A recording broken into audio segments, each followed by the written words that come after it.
Exercise number 5. Motor accident. Ready? Start.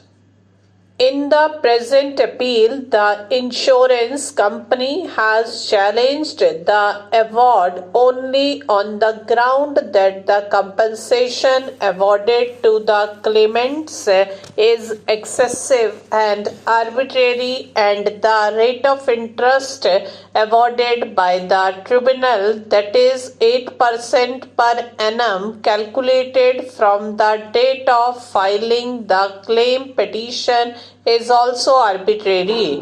It was argued by the counsel for the appellant that in column 6 of the claim petition, the claimant has stated the income of the deceased to be rupees 15,000 per annum, and therefore the tribunal had acted arbitrarily in determining the compensation on the basis of a national income of rupees 20,000 per annum. It was also argued by the counsel for the appellant that the deceased was a bachelor, and therefore while determining the multiplication, 50% should have been deducted as personal expenses from the notional income of the deceased, and the tribunal had erred in deducting only 1/3 as personal expenses of the deceased. It was argued that in view of the aforesaid, the award of the tribunal is liable to be modified by reducing the compensation payable to the claimant. Rebutting the argument of the counsel for the appellant, the counsel for the claimant has argued that the income of the deceased was stated to be rupees 15,000 per annum, column 6 of the claim petition, on the basis of the notional income provided in paragraph 6 of the second schedule.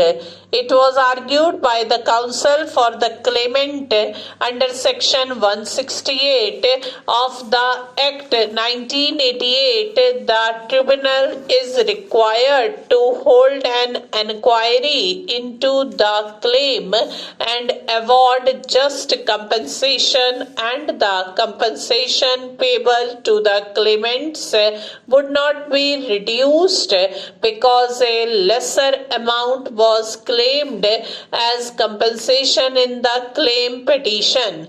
In support of his cross objection, the counsel for the claimant has argued that from the evidence on record, it was proved that at the time of his death, the deceased was earning rupees 5,000 per month, and therefore the tribunal had acted arbitrarily in determining compensation on the basis of a notional income of rupees 20,000 per annum.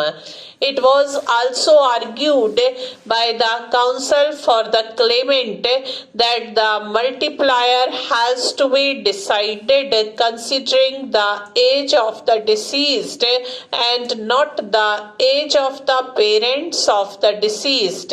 It was further argued that the tribunal had also erred in not awarding any amount to the claimant for funeral expenses and loss of estate, as well as for loss of love and affection.